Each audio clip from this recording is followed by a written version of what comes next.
മുറിയിൽ ആരെയും കടത്തിവിടരുത്. അരമണിക്കൂടെ കഴിഞ്ഞിട്ട് ഒരു ഇഞ്ചക്ഷൻ കൂടെ കൊടുത്തു.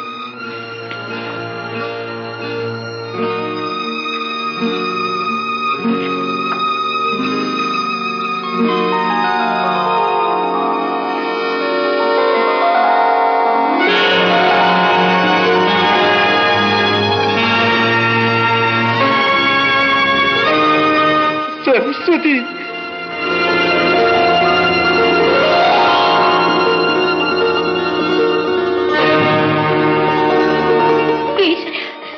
എനിക്കൊന്നും മനസ്സിലാവുന്നില്ലല്ലോ. ഇത് ഞാൻ തന്നെയാണ് സരസ്വതി, ഞാൻ മരിച്ചിട്ടില്ല. അയ്യോ, ഞാൻ സ്വപ്നം കാണുകയാണ്. അല്ല, സ്വപ്നമല്ല,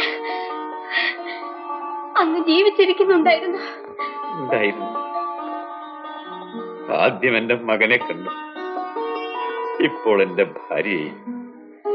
ഞാൻ ഇതുവരെ ജീവിച്ചിരുന്നതിന് അർത്ഥമുണ്ടായി സരസ്വതി, അർത്ഥമുണ്ടായി. ഇങ്ങനെ ഒരു അനുഗ്രഹം ഒരു സ്ത്രീക്കും കിട്ടുകയില്ല. ഈശ്വരൻ എന്റെ ഭർത്താവിനെ എനിക്ക് തിരിച്ചു തന്നു.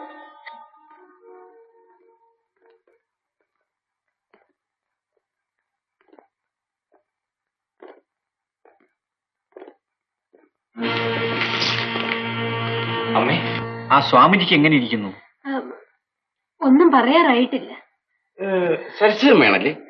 അതെ. എന്നെ മനസ്സിലായോ? മനസ്സിലായി. അപ്പോ ഇനി ഞാൻ പരിചയപ്പെടുത്തേണ്ട കാര്യമില്ലല്ലോ. അപ്പോൾ മിസ്റ്റർ വേണുഗോപാലൻ സരസ്വതിയുടെ മകനാണ്? അതെ. എങ്കിലും ഇത്ര വലിയൊരു മാറ്റം ഞാൻ പ്രതീക്ഷിച്ചതല്ല. അത്ഭുതമായിരിക്കുന്നു മിസ്റ്റർ വേണുഗോപാലൻ, അത്ഭുതമായിരിക്കുന്നു. നിങ്ങൾ രണ്ടുപേരും ഈ വിവരം എന്നോട് പറയാറുന്നത് സാറിന് അറിയാമെന്ന് കരുതി. ഏതായാലും വീണ്ടും കണ്ടത് അഭിമാനിക്കത്തക്ക നിലയിലാണ്. എനിക്കതിൽ സന്തോഷമാണ്. അമ്മേ, സ്വാമിജി ഏത് റൂമിലാണ് കിടക്കുന്നത്? ഇത് എവിടെയാണ്? ആ മുറിയിലേക്ക് ആരെയും കടത്തിവിടരുതെന്നാണ് ഡോക്ടർ പറഞ്ഞിരിക്കുന്നത്. ഓഹോ,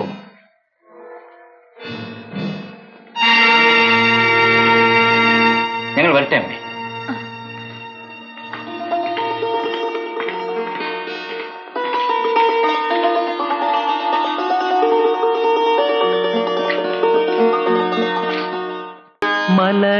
മലരമ്പനെഴുതിയ മലയാള കവിതേ, മാലേയ കുളിർത്താവും മായാശില്പ